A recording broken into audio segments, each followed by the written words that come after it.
How's it going, guys? For those on the live. All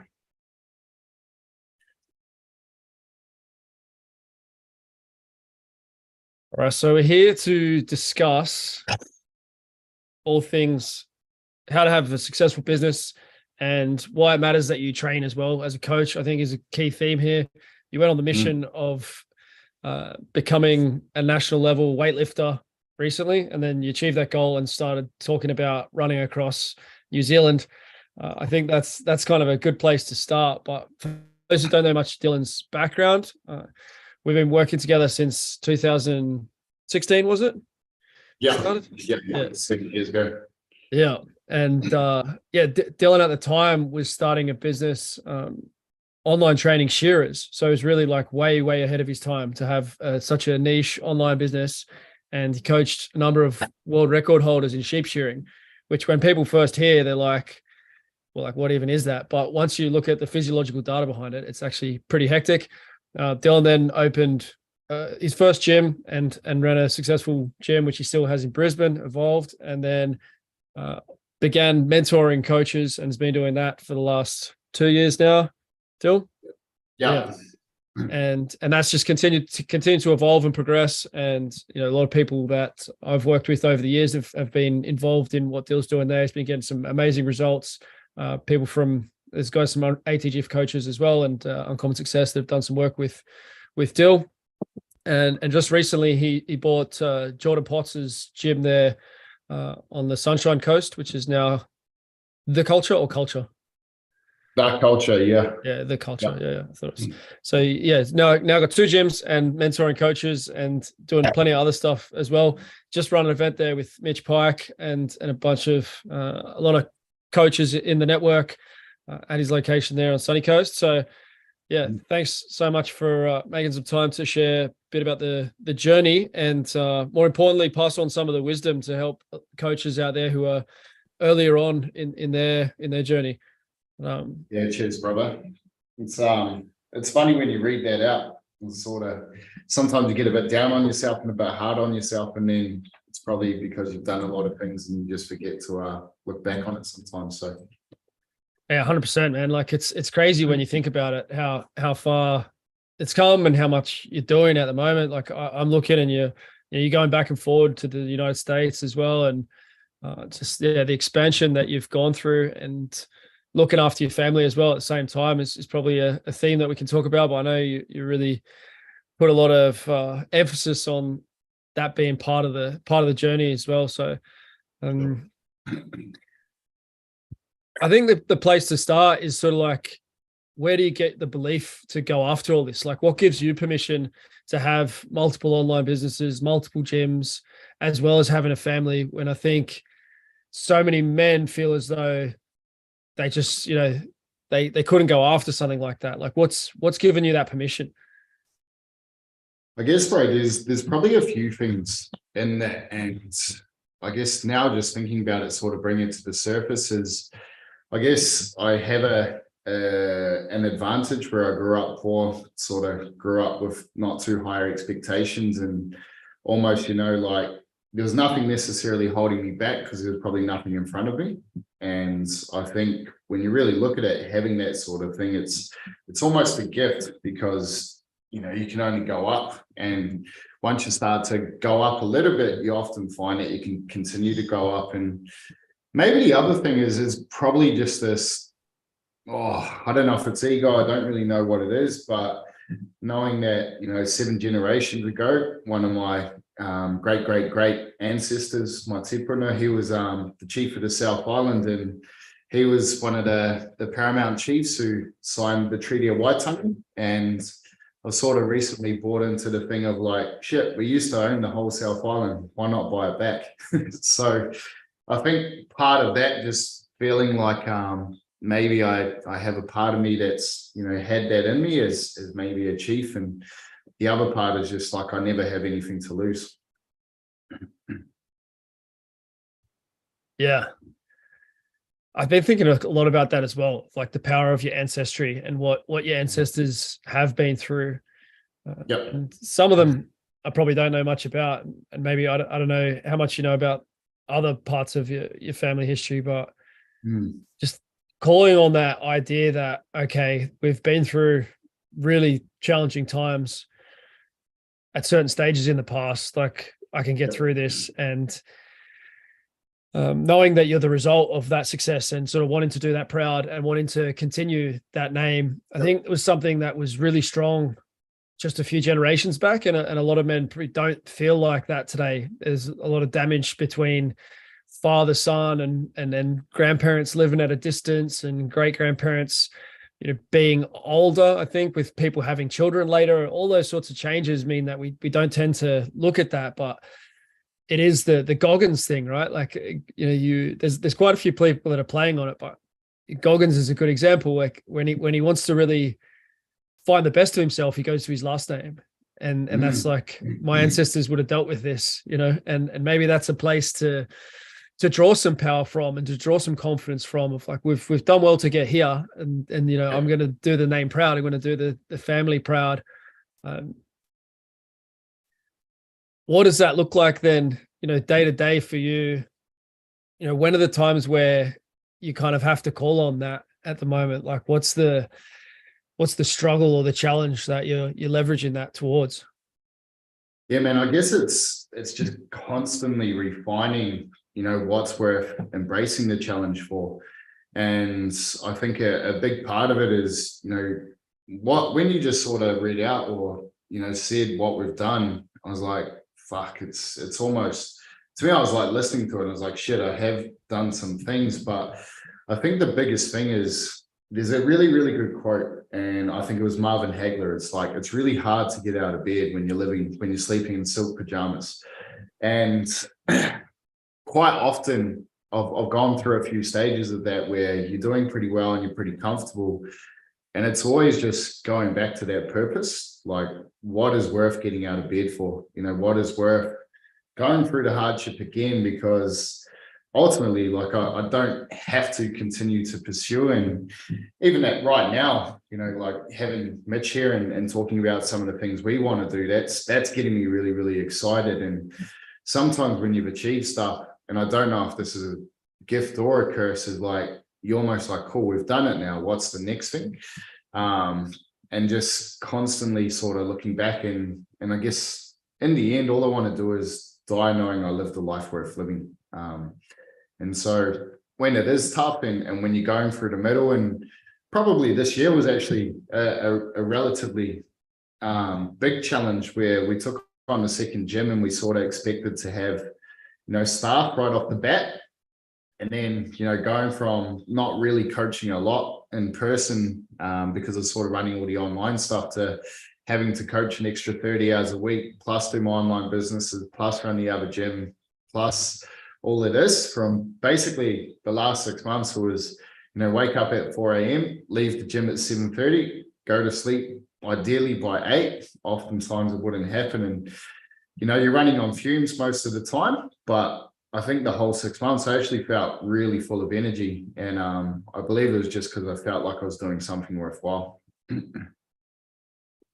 Why the second gym when you already had an online business that is doing well, and you got a business, and they're not next to each other either? They're like an hour and a bit, depending on the traffic. Mm-hmm. Like, why? Well, we wanted to do something bigger, and we sort of realized that what we'd done with Evolved was absolutely incredible. And it's only really starting to take shape what the second gym actually is. And I think the gym is going to be a great component of it. But we sort of realize now, like, what we're actually creating is a place where success and health is normal. And the other day we're at one of the commercial gyms here, sitting in a sauna, and me and Mitch were just having a yarn about work and sort of what we want to do. And there was a teacher in there, and he's like, man, it's just really cool to hear, people talk about work, be excited about work and that sort of thing. And so coming into the culture, and I sort of named it the culture as a bit of a homage to all of the strength culture that's come before us, the Louis Simmons, the Christian Thibodeaus, the Keegan Smiths, the Wim Hof, whoever sort of come before us.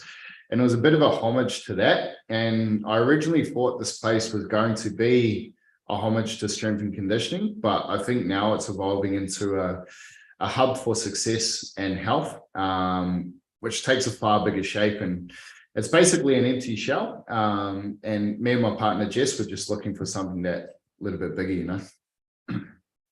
Yeah. Yeah, that's cool. And I think a lot of gym owners are actually feeling that to some extent, or thinking like that to some extent, that there's something much bigger going on here.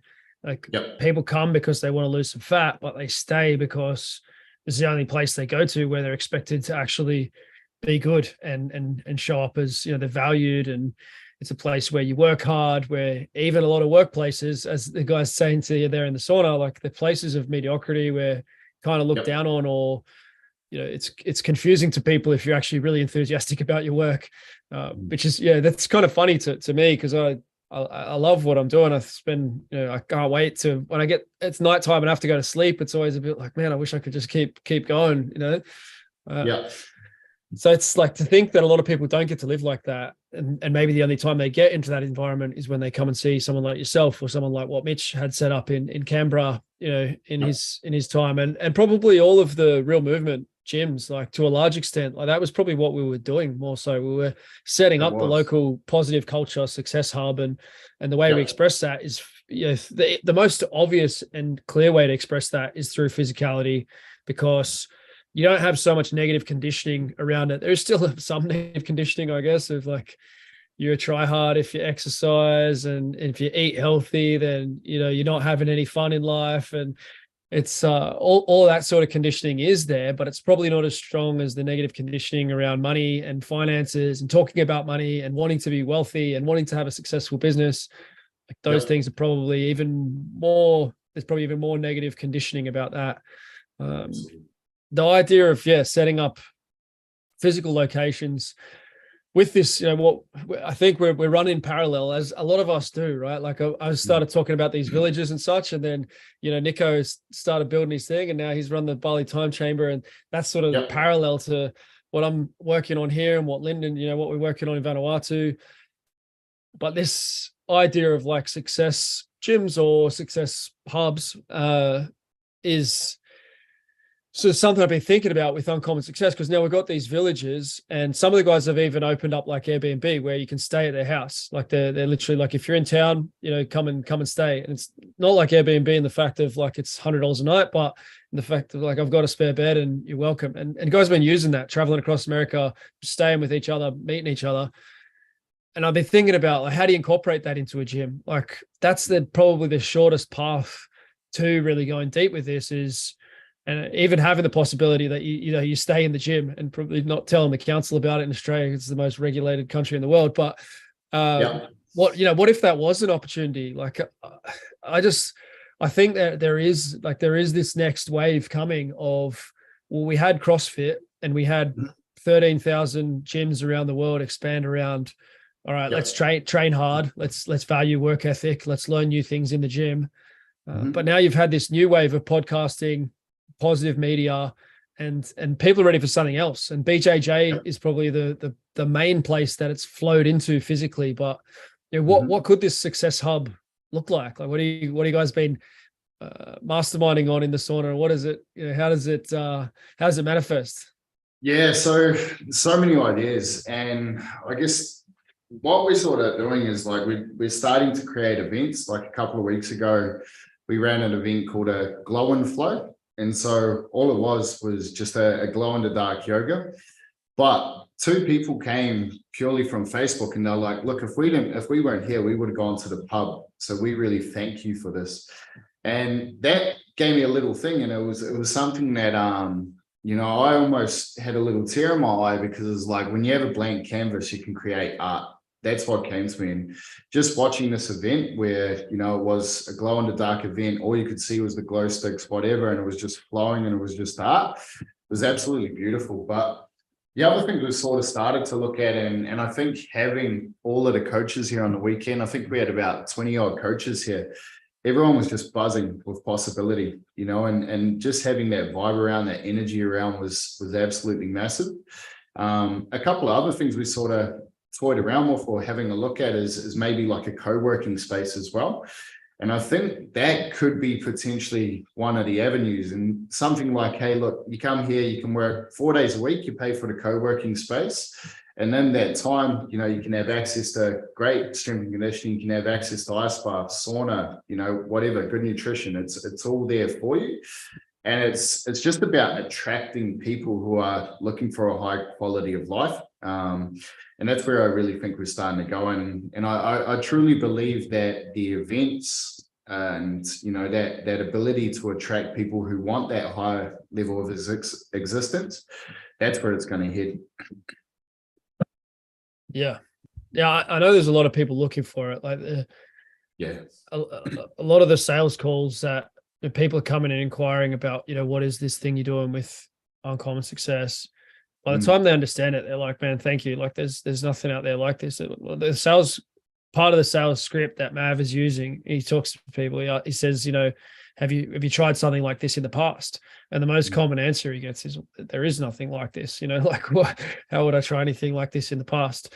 And I think that like there's so much gratitude from some of the guys are like I've always wanted something like this to exist. And I think you get that same response there locally of like, how do you meet people like this? Like they're not at the pub. Where do you go? What do you do? Like, and being eclectic with the training style, I think is a valuable part of that as well. Of like, you've done a lot of different training in the past, but maybe you can touch on that of like how is the training there, and how would you see the training within that model that you're talking about? So hub? We have sort of, I guess, it was really interesting over probably the last sort of 3 months, or sort of a lot of stuff came together, and I sort of realizing, taking a bit of what Jordan's influence was here beforehand, and then potentially where it's moving in terms of, I guess, the holistic style of coaching.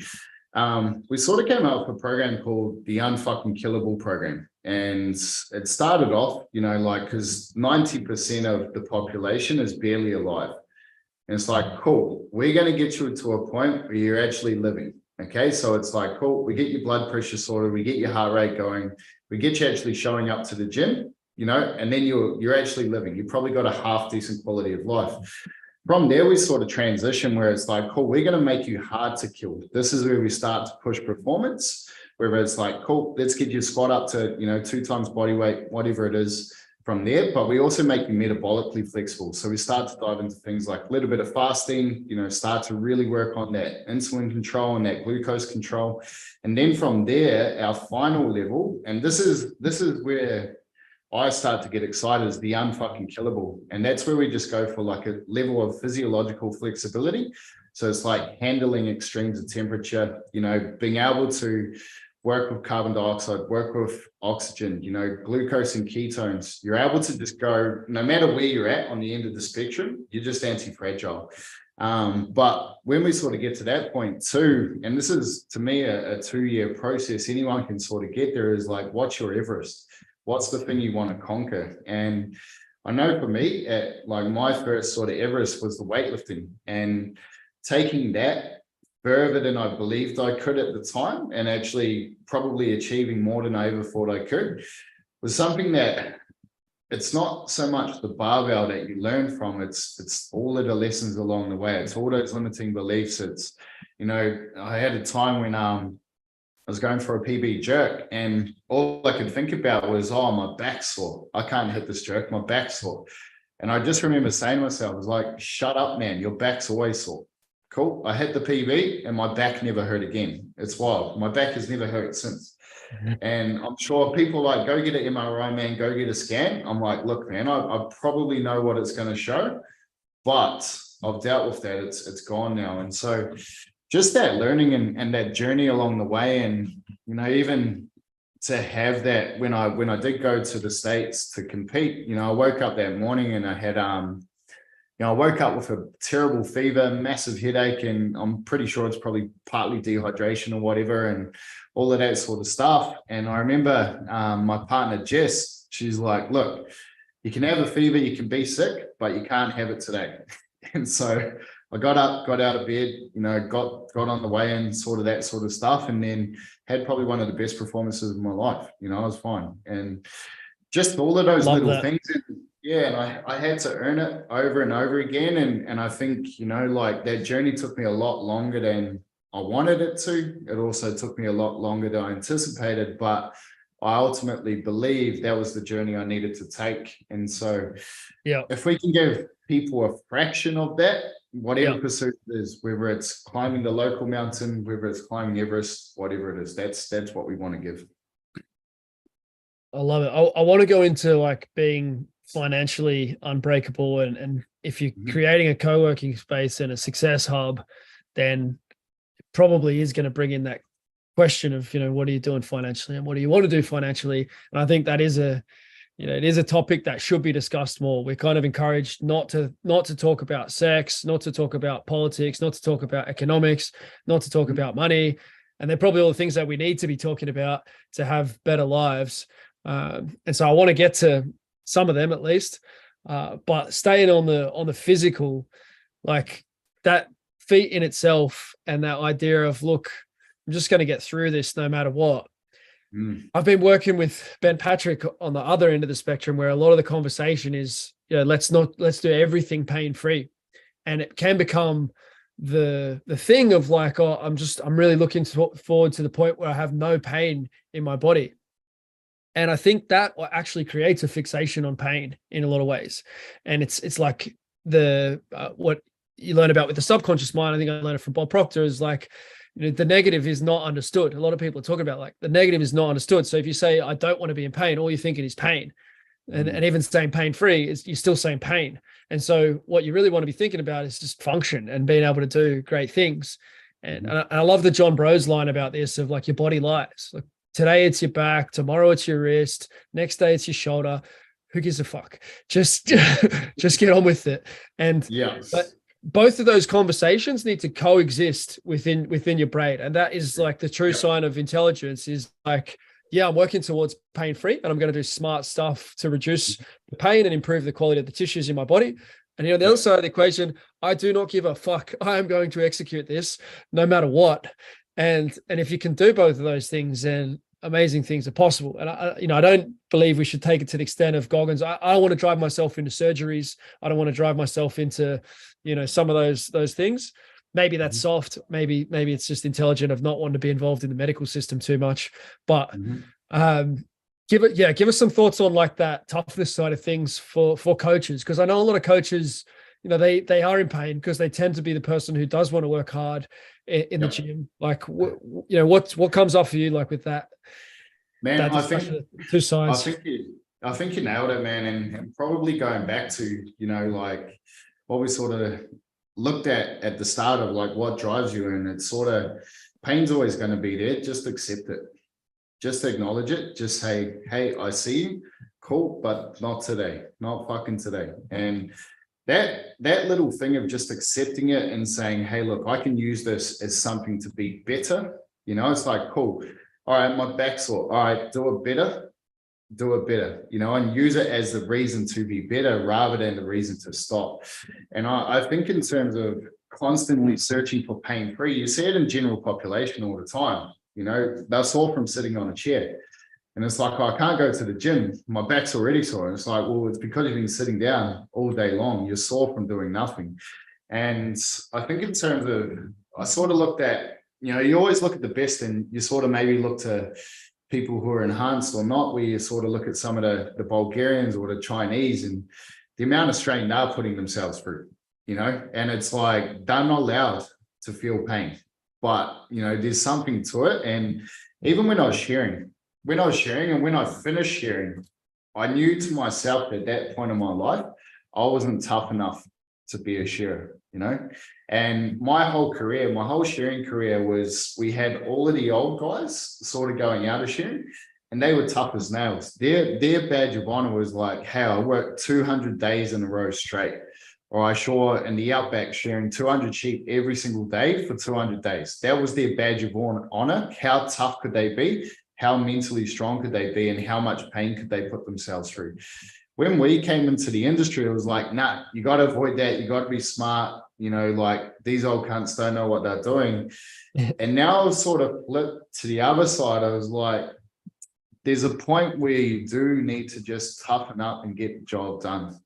And I went to see David Goggins not too long ago, and it was really interesting because part of what I picked up from David Goggins, even though he is Goggins, his love and empathy was so pure. That's all he was doing it from, was a place of love and empathy. And he said, look, I'm not the guy when life is good. I'm the guy when you're deep in that hole, deep in that trench, and you need to dig it out. And I remember when I first started on trying to overcome my own pains or move through, I was actually listening to David Goggins. And when I did, I signed up for the burpee world record, and I actually failed that world record, but it was because of David Goggins that made me do it. But then I remember at this event, I remember thinking, I was like, you know what, David Goggins, at that time I needed you, but you're right, I no longer need you because I don't have that pain driving me. And it was just something different from there. And in terms of everything I've seen, is like, the more I focus on it, you know, the more the pain's there. But as long as you accept it, look into it and say, hey, this is just going to make me better, it's more of a positive thing. Love it. That guys, we're on live. If you want to ask anything or share insights, you're welcome to unmute or use the chat box as well.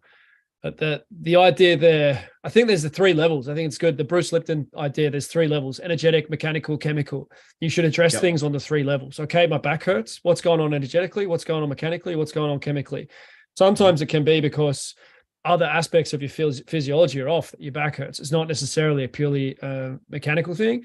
And if you're extremely good at any one of those areas, you can probably make up for not being as good in the others. So if emotionally or energetically you're superpower, then you might get away with things mechanically that others couldn't get away with, and chemically. And if you can continue to progress on those 3 levels, how to optimize my metabolism and my blood and my gut health and all of these things on the chemical level, it's a strong frame. And you'd rather finish life with a worn out body, having done a bunch of cool shit, than sit on the sidelines for your whole life thinking, oh, I wish I could have got from 97% function in my body to 100%, 97% pain free to 100%. It's like, I've got a problem with my big toe. I'm not training at the moment. Okay, well, get that taken off, and then you can get back to work. But like, you end up as dust. You got 97% function. What are you complaining about? Like, absolutely, man. Yeah. So then financially, like, this is where it's a bigger hurdle, it's a bigger tripwire, it's a bigger trigger. Are you a bad person if you want to be successful in business? Not at all. And I think for me, I think one of my things, and sort of coming from where I come from, I sort of believe that because I have this ability to, maybe it's not an ability, but I just want to learn. I want to learn. And I also want to help bring others up and learn what I've learned. And so I know that the more success I have, the more income I'm going to have, means I'm going to get access to better learning, which means I'm then able to filter that down.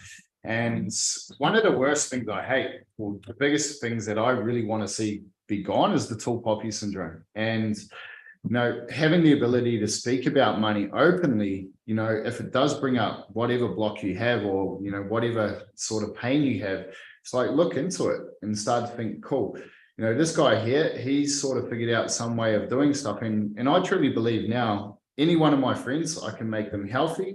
I can give them some level of, side hustle or business where they can afford some better education, some better information. And I truly think, like, the more we can help people do that, and the more you can be successful, the better this world's going to be. Especially, like, if we can get some of the money in our hands, we're going to do a lot better job with it than a lot of the guys that have got it now. Yeah, I've had that. I had that thought all those years ago of, like, what if people in this network had money? And then that has happened with some. There's people that have made $1 million a month. A lot of guys have made $1 million total, and they have done good things. Like, they do think bigger and they expand their operations. Brando Hassick's got 4 gyms in the heart of Sydney, where if he hadn't have done as well, he might have still been in the little garage type spot that he first had, or on the balcony of his place in Clovelly, or he would have gone into another industry. When you do well, then you expand that. And I know he really wants to make a positive impact on people's lives. And to me, the fitness industry, the lack of respect and probably regulation, but it's probably mostly like self-respect. It really means that arguably the most important industry at the moment, which is helping men and women to have better lives, and better physiology, better psychology. It's one of the most downtrodden industries and least respected, when it's probably the most important at the moment. Farming is very important because we all need to eat, but if we've got our heads on straight and we've got physical capacity, then we'll work that out. So what are you doing with these trainers to help them turn that around? Because I know you've helped a lot of coaches to go from the point where they're not really making enough money, or then they're not happy with their lives and how things are going for them as a coach. They're thinking about leaving the industry. What are you actually doing to help them change that position? First of all, it's like we unlock their passion, and it's like, what are you passionate about? Because once we have that, we can then show them how to amplify that. And it's almost magic, man, where it's like even spending a bit of time here with Mitch and, a couple of guys inside of like the Mamba crew, it's like, everyone's got a fucking story, and that story, and there's the old saying in sort of marketing, like, you only need 100 true fans or 1,000 true fans. And quite often, all of these coaches are just missing that one little element that allows them to actually reach and connect with people. And the cool thing about that, I think what happens is they become a market of one. It's no longer they're competing against all the other noise, all the other whatever's going on in the industry. They're able to stand out and attract those right people that they want to help with. And what I've sort of found is probably now it's probably 10% tactical, 90% of it's mental and like psychological, to be honest, because it's quite easy to have some fast success in business, but being able to grind it out month after month, continuously show up, be fearlessness in the face of, look, no one's engaging with me, no one's joining my program, but I know this is the thing I want to do. To be able to do that takes, someone in your corner. And I think it takes people to, be there along the journey with you. And, even just thinking about it now, it's been pretty awesome. Like, we had a guy who's in Uncom, Jesse McJammett. He's a grappler as well. And the amount he's just grown has been phenomenal, and all we did was show him a couple of little things and allow him to be himself. And now all of a sudden he's got an amazing business. And so out of all of it, it's really just showing the coaches what they already have and allowing them to amplify that, with the use of social media. He was already he was there at the event, right, that you just ran? Yeah. That's really cool to see him there. Nick Traquato has done really well as well. He mentioned you in the podcast that we did, not too long ago. But yeah, I'd have to agree that it is 90%, like, just letting go of the resistance that's stopping you from putting yourself fully into it. Like, there's tends to be so much rejection and self-doubt and self-rejection that once you move past that stuff, it becomes a lot easier. You find the anchor, because like over the last 18 months, I reckon I've created at least an hour of content every single day of the year. There's 400 or 500 pieces, hours of content inside of our program. And we've probably solved every problem you need to get to a 20K plus online fitness business. How do we remove that one thing that's in your way, stopping you from getting there? And most of the time, it's just the top 2 inches. Yeah. It's just taking the handbrake off, That's it, man.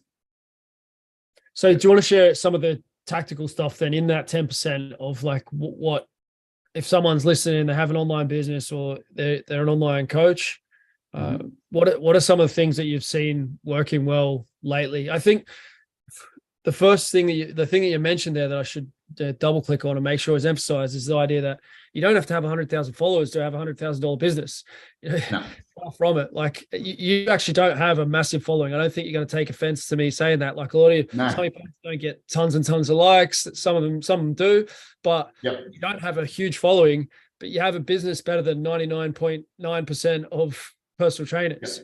And yeah, that's something that is important to, and you did explain it there of like, you only have to go deep with 100 people and you've got a great business. You probably only need 1,000 followers to have 100 people that you can work with if you're clear about what your message is and who you're talking to, what you actually do. So yeah, I don't know if you want to go deeper on that or sort of share more details. So probably won't effort. And I'll just highlight one of my clients, or he's a good friend of mine now, Trent, but he took over, he's making about 30 to 40K a month. He's got 1,000 followers on Instagram. 1,000 followers, making 30 to 40K. He's doing very, very well. His big thing, so probably the two things you need to do is get really, really clear on, your hero's journey. If you can share people like where you've come from, the depths, even if you don't have a deep, like sad story like Trent, where, essentially he went to jail, came out of there, bounced back. Now he's just helping people with mental health, depression.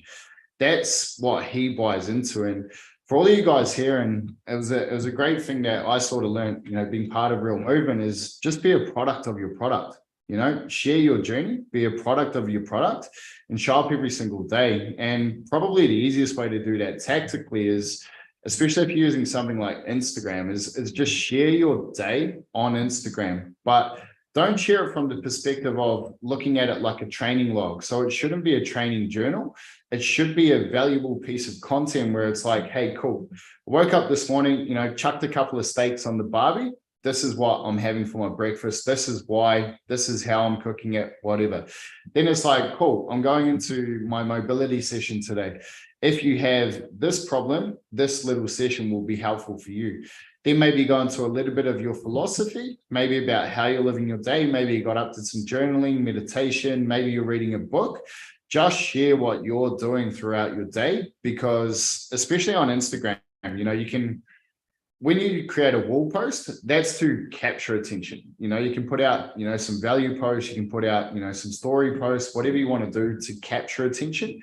But if you actually want to make some sales and want to make money in the Instagram stories, that's where you hold attention. So if you can make those Instagram stories actually valuable by documenting your day, you're actually going to have some big success.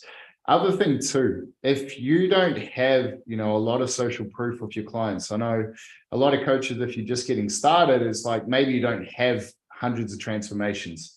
But if you're sharing where you're at, let's say, cool, my next focus for the next 12 weeks, I'm going to go deep on dense strength. I'm going to go deep on my weightlifting.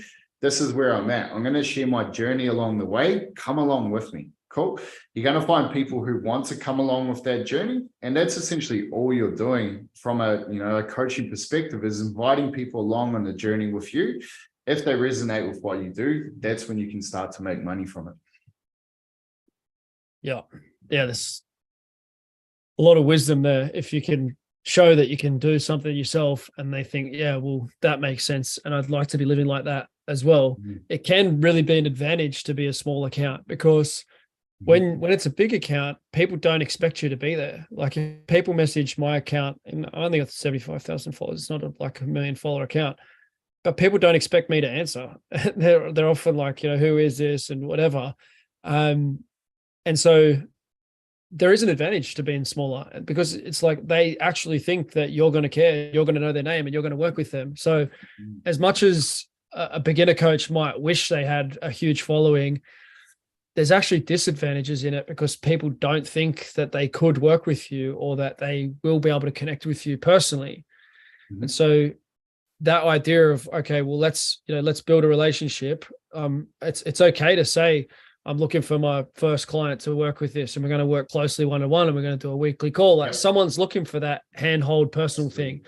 If they're looking for a super celebrity, and you post like you're a super celebrity when you got 300, you got 300 followers, and people, you just look like you don't really know what you're doing. It doesn't look very honest. And it's more likely that people, the person who's looking for someone with 1 million followers and the Greek god, body, taking gear, whatever, they're going to go find that person. Like it's easy to go see that person. Not everyone's looking for that person. Some people definitely don't want to buy that person's PDF. They want to actually have a human, have a man or a woman guiding them through their life, through that transformation. So, do you want to talk a little bit about price points and sales, like those big bumps that a lot of people, once they start thinking, okay, I'm going to have a business, what should I price it at? How am I going to sell it to somebody? Yeah, for sure. So probably the big ones, and like we're talking in Aussie dollars at the moment, so not too sure of the conversions around the world, but quite often, about 80% of the US dollar or something, is it? 70%, somewhere around there. 70%. So what we found to work really, really well, especially if you're probably under 50 clients, is just starting at about $59 per week. And that would be a training program, nutrition protocol of some sort, and making sure that people actually have access to you when they get stuck. And as Keeg said, the more care you can show with those first few clients, you're going to start to get referrals. You're going to start to get people, hey, my friend wants to train with you as well. So that $59 mark is really, really good. As you start to sort of get above 30 to clients, just creep it up, add $5 at a time, start to look for price resistance, and even now people are pretty much happy to pay $75 a week just for nutrition coaching. Some people are happy to pay, $100 a week just for a weekly phone call. But generally, if you're under 50 clients, I'd go for that $59 per week. As you get to there, you're going to start to run into other little issues where maybe you need a virtual assistant, maybe you need a technology of some apps or something like that. So you got to start to creep that price up. But those first 50 clients, make sure you get really, really good results, because that'll build it. If you're a high level coach, what I would probably recommend is putting together just a small intake and a really high price point package of like, hey, look, I want to take 10 guys for a deep, deep journey. We're going to go down this, you could say a rabbit hole, whatever you want, on a certain modality. Plus also too, we're going to have a weekly, one-to-one call. If you're working on, if you're working on just nutrition, maybe some base level mindset stuff, you might charge $100. If you're starting to go down the route of like some high performance coaching, some really deep, mindset or some psychological stuff, some life coaching type stuff, you can probably start to charge $200, $250. Like one of my clients, his sort of claim to fame is he's like, look, he was on a sales call and he's like, went through everything and he sort of collected data. And if you're listening to this about a sales, if you're on a sales call, the most important thing is to listen and ask questions. So if you're not the one asking questions, you're not in control. And what my client Trent is an absolute master of is he was just asking questions. He's like, Keeks, man, cool. Can you tell me what you've done in the past? And so he rattled off everything. He rattled off, went to an exercise phys, went to this, that, the other. What do we always do as coaches? We're like, oh, cool. Well, that sounds good. Let's do this, this, this, and this. What he did was he actually identified, hey, well, it looks like to me, like, how much water are you drinking a day? Cool. And this guy he's a CEO of a trucking company. And this guy goes, look, you know what, Trent? I'm not actually drinking that much water. Cool. And he goes, well, I'll tell you what, how about if we start with, I get you to drink an extra cup of water a day? He's like, Trent, you know what? I could do that. $250 a week for a weekly call and a drink a cup of water nutrition protocol. Simple as that. But it was just finding that one little thing. And generally, if you can find the one little thing that's holding them back, that has such a higher value in terms of a price point. And quite often it's actually, that's what you would rather do, but you do have to earn it. You have to earn that price point, and it takes a while to get there. And so when you talk about the weekly prices, are you encouraging people to sell that week by week from the start? So there's no contract, no commitment, or is it paid in blocks, or how are you generally encouraging around that? What I've found, and so with Share Fitness and all of my fitness businesses, we have probably a 90-95% retention rate for online, and they were just week to week, and we would on the phone, people would be like, how long does it go for? I was like, look, we generally start with a 12-week program for a start, but I'll tell you what, most people stay on a lot longer because they get such good value from what we're doing. And everybody that I've seen sell a 28-day, maybe they sell a 12-week program up front, when it comes to that resell, it's incredibly difficult. I've found the guys who are just able to say, hey, look, all I want is 30 days notice. You can cancel anytime you want, but what I'm going to do is I'm going to make sure I give you a fucking good service, and I'm going to make sure I do a really, really good job. And hopefully, man, if you want to stay with me forever, we'll do that. And if you can back yourself with that and have that confidence, a lot of people will like that in the sales call as well. And you probably find that you keep people a lot longer.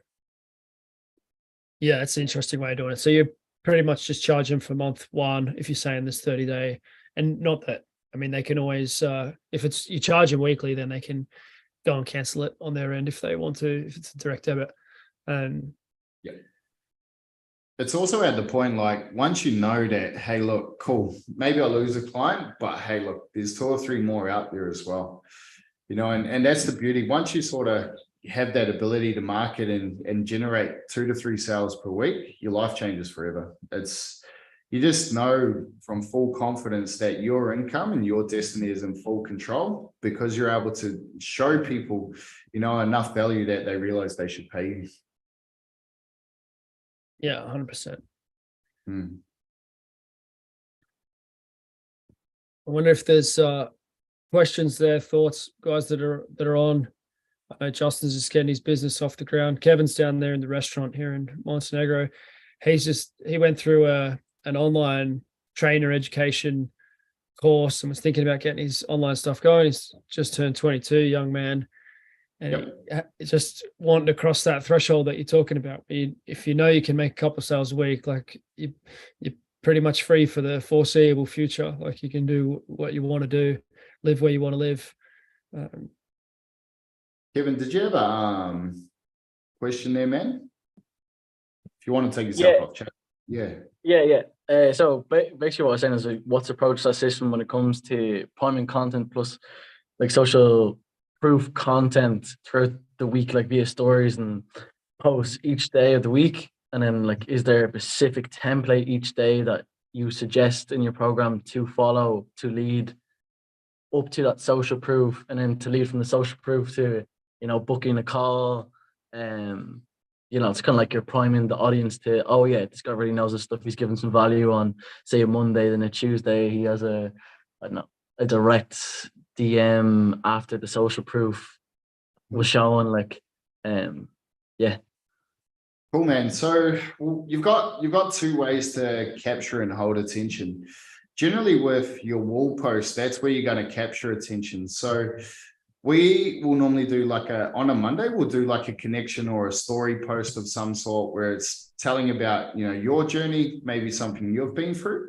Then on a Tuesday, we just sort of roll on with social proof posts. So that might be where you do a testimonial. And what's really working with that right now is no one wants to see the before and after. They want to see the before, the during, and then the after. So what works really well at the moment is, let's say, for example, you've had, a client go for a body transformation, just have their results in the background and do like a little bit of a green screen, and then just talk them through the process. Because if you can get people to see the process and what you're doing to help them get that result, it might just give them that little bit of a unique angle where they're like, shit, I haven't thought of doing it like that before. Okay. So, like, for example, me and Mitch are doing a little bit of nutrition at the moment. We just straight meat, rice, butter.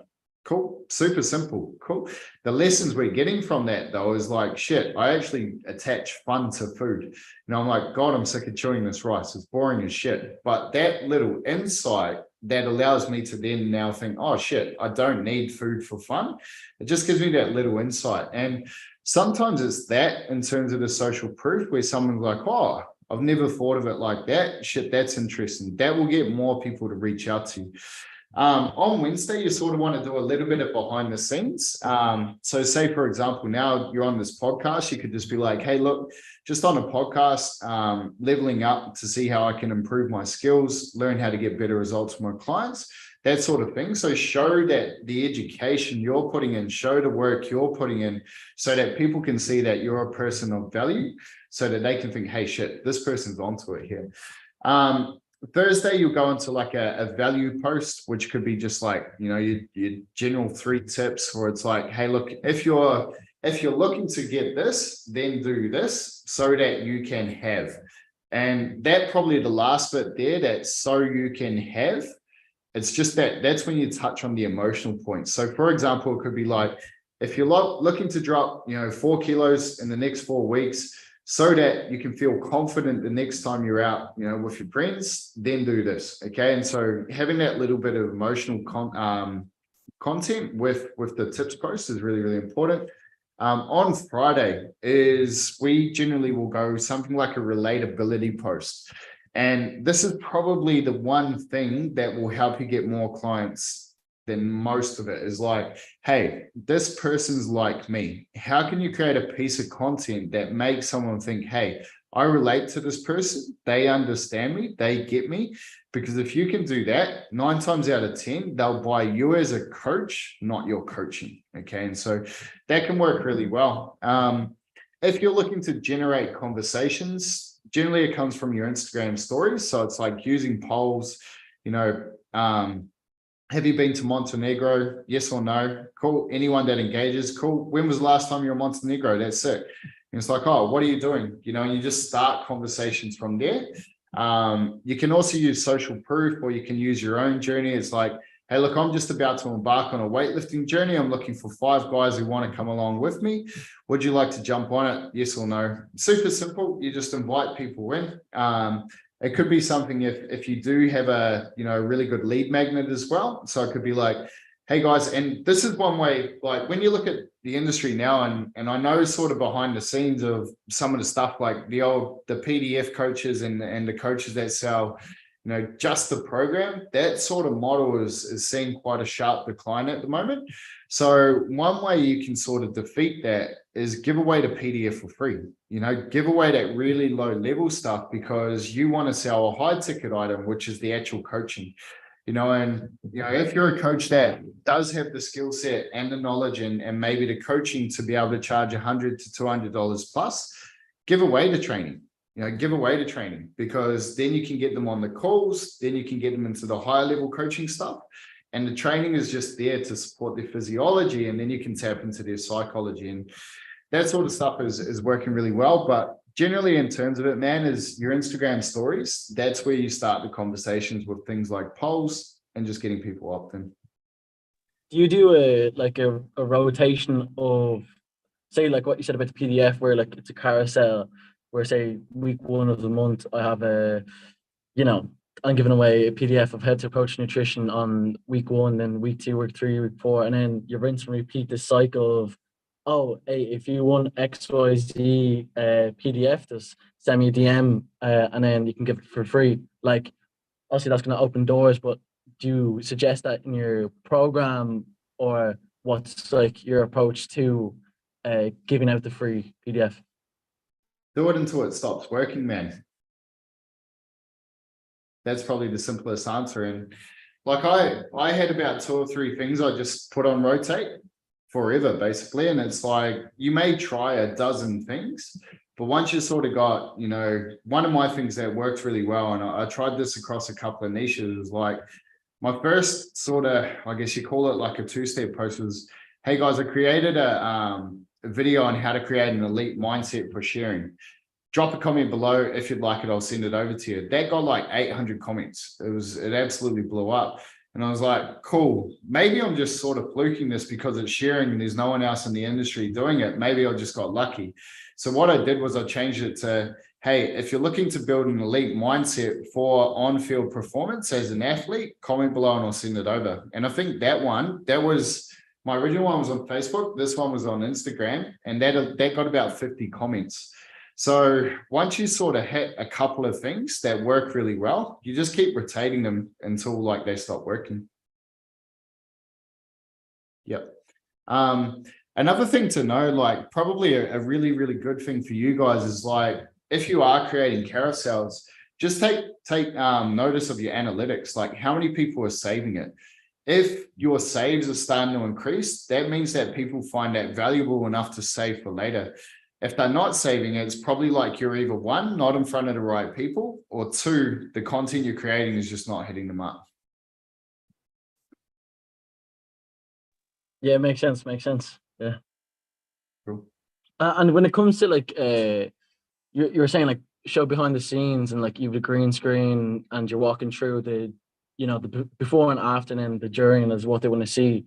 When it comes to Yeah. like testimonials, like, asking for a testimonial versus, hey, we're on a call and recording the call, and that's probably more authentic. But what would your approach to be when it comes to testimonials? There's three ways. One, it's just collecting like a written one, whether it's like a Google review, maybe it's in a check-in form, something like that. Another one is you can use an app or something similar like Video Ask, where it's just you basically prompt them with a couple of questions in a video, send it over, and they'll send a video back. My favorite way is actually to interview them on a podcast.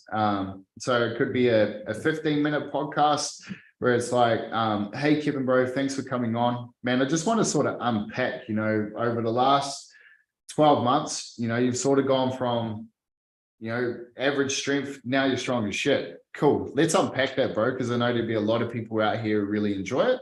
And then you just start to unpack their story. Then you just want to give a few value points. It does obviously take a little bit more effort, but the cool thing now is like you can go and use AI. So you can take that video, chop it up into reels.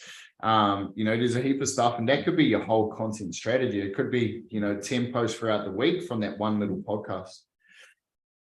And like, say on the back end of that, say some client has had a daily experience and they're like, hey, I want to tell my friend about this, or maybe they had the experience but they think your service is really good, but it's not necessarily they're going out to tell their friends. Is there like a approach when it comes to referrals in that sort of sense that you'd be like, oh, here's a template to send to your friends, if you like the service and you think someone like yourself suits it? Like, do you just send them a message being like, oh, would you suggest me someone, or what's sort of the approach there?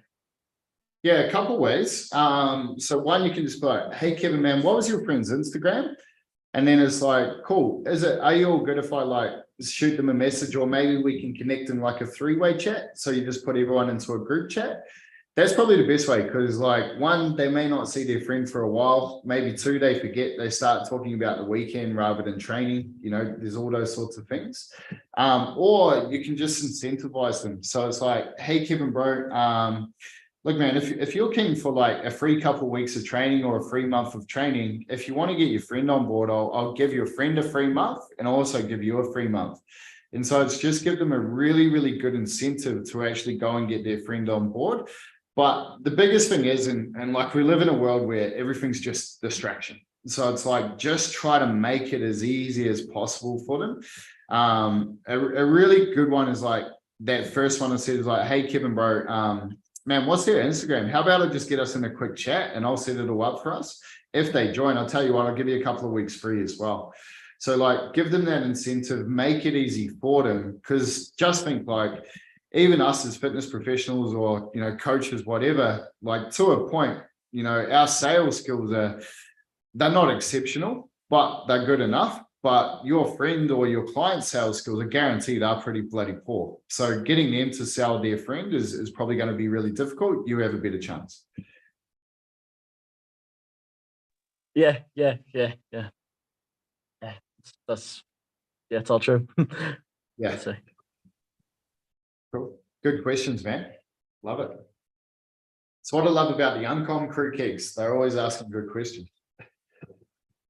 And actually, sorry, just to follow up there, when it came to using clients' check-ins, do you like, personally, I'm using the traffic light system at the moment, but I'm just wondering like what your suggestion with your students, is when it comes to their check-ins and their clients. So I've tried a lot of different things, and we tried just a weekly check-in, and that can be good. Generally, I found like a weekly check-in will die off pretty quickly, sort of, within 4 to 6 weeks, I found like the responses to the weekly check-in sort of die. Then we went to like this hectic accountability system where it's like we send them a message every 2 or 3 days. Where it was an Instagram on Facebook or a text, and it was like, that was almost overkill. It was like, shit, I am just overwhelmed. Leave me alone. I don't need that. One thing that we're finding to work really, really well now is every 3 weeks you send them out a plan for the next phase. So it's basically a questionnaire of like, hey, how has this phase gone? Cool. Can you quickly fill this out? And then we'll book in for a 10-minute chat about programming for your next phase. So one of the little things that you can do to really retain clients is getting them to put their fingerprints on the programming. So if you get on a call with them, like, hey, Kevin, bro, man, look, over the last, 3 weeks, you've been making some good progress. Next week we've got a deload, but I thought, how about we get on a chat? We can talk about what went well in this program, what you felt, what you really enjoyed, and then let's make a plan for the next 4 weeks so that you can really crush it. Cool thing about that is, that 10-minute call, you might find out that, hey, look, they've had some shit go on, maybe they got a couple of injuries or something they haven't told you about. Maybe they're struggling with nutrition, maybe their mindset's a bit off. But if you then go and take that, they'll feel heard, they'll feel better. And then when you say, hey, what would you like to see in the next phase of programming? All of a sudden they have their fingerprints on it. And then they're more bought in because they're like, fuck, this is exactly what I wanted. And when you sort of get that, that's where you can start to charge a little bit more as well, because, you're getting that level of personalization and customization. Like I get the concept, they have a buy-in as well. Always listen, I have some input on this, and this kind of a segue. Well, say you have a rock star sort of client, and the shooting stars, and doing the sessions, doing the nutrition. What would your for them to feel like, oh, I still need you, and I know the program's good, but if they're doing everything, they're like, oh, I'm paying for this accountability, I'll get this program on Kevin, and they're coming and check-ins, it's a green light, again and again. Would you say like keep it going with encouragement, or what would you do with your rockstar clients that are just killing it? Ask them, man. Ask them how much they want from you. So even in my initial check-in, it's like, cool, how much accountability do you want? Do you want me to message you every day? Do you want me to be on your case once a week? Or do you want me just to leave you alone and let you know that you're going to do the work? So sometimes it's just purely asking them. Like I've had clients that are like, haven't heard from for 6 months, and they'll send me a message and be like, hey, bro, just want to let you know, man, I've just been doing everything, cruising away, going well. It's all good. So man, some people are just happy to do the work. One thing I guess you could do, man, is, have you sort of sat down with them and talked about some really long-term goals? And that's sort of where, we got almost like a level system. It's like you got your level 1, level 2, but your level 3 is like, what's your Everest, bro? What's the one thing you'd love to tick off, that's something that is a complete stretch? What's that one thing you'd love to do that, is a little bit beyond you, and maybe let's get after it and just sort of get that long-term mapping going. And to kind of like split it into phases of like, here's your roadmap, because I know you're saying like, every 3 weeks, on the 4th week coming into the deload, what you expect, what's going to come, this is part of the plan. Yeah. I always try to get a 12-month goal, and then I'll work backwards. So it's like, Kevin, bro, like, and man, if I was to ask you, man, like, where do you want your business, your health, and I guess your life to be in 12 months from now? Not in Ireland, probably in a South American country where I have freedom of, I don't know, just knowing that, hey, if I want to leave Ireland, I can leave Ireland. If I want to go to this place, I can go to this place. Like, it's, I don't know. And then get foods that, that rather than be like a cheapskate, that I can buy some quality food, look after my body in a way that I know that I should be. And yeah, I suppose it just opens more opportunities and doors for things I'm interested in that I just can't afford with the current status of money that I'm earning at the moment. So yeah, I suppose it's freedom at the end of the day, and summarize it. Yeah, cool, brother. And where do you want to go in South America? Mainly Brazil and Chile at the moment. 2 spots that interest me. over the next 28 days, man, what's one positive step you can take to move towards that?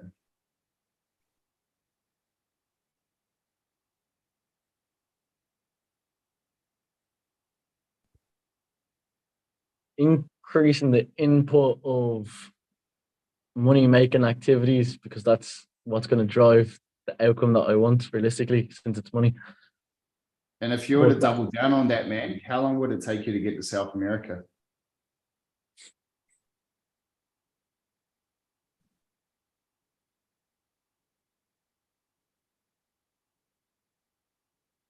I don't know. I don't know. I don't know. I don't know what the time frames generally look like for something like that to happen. Like, yeah, I don't know. Only one way to find out, brother. And so when you do that, man, you've painted a picture of like, now I know in 12 months time you want to be in South America. Cool. Also know that you haven't really thought about how much that's actually going to cost or what you need to get there. So probably the first thing for you, man, in the next 28 days is write down exactly what that means. And I'll tell you why I say that is because like Keeks told me to write down a few things 7 years ago at an event, and it's pretty fucking wild. And one of the biggest things, and this is, I wrote on there, I want to create an experience center in New Zealand. We don't have this in New Zealand, but we now have it here on the Sunshine Coast. And that's sort of what we created. And it's like, if you write it down, it doesn't really matter how long it takes, but you have to write it down and you have to be very clear on like what it actually is. And if you're like, cool, I want to be in South America 12 months from now, cool. Maybe that means I need to be making, $1,000 a week online, $2,000 a week online. Cool. In the next 28 days, I'm going to go out and get 5 to 10 clients at $59 a week.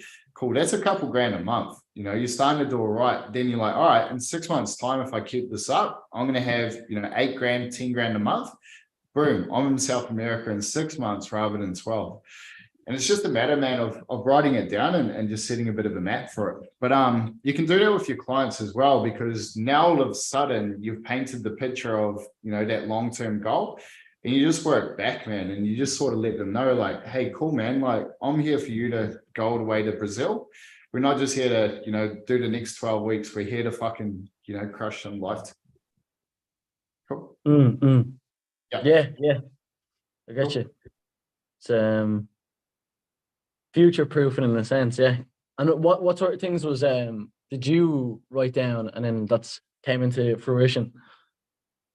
Man, well, one was to have a gym, one was to break world records, one was to have my online business, one was to run training camps in New Zealand and Australia. And then we've now done 2 camps, or like, I guess, workshops with coaches as well, which has been pretty wild. Done a heap of cool stuff, man. It's been really crazy. Worked with a guy who is, one of my idols, and we ended up running 12 training camps around Australia doing that. We took part of I've had world records in cheering, powerlifting, and we got an unofficial rowing world record on a rowing erg.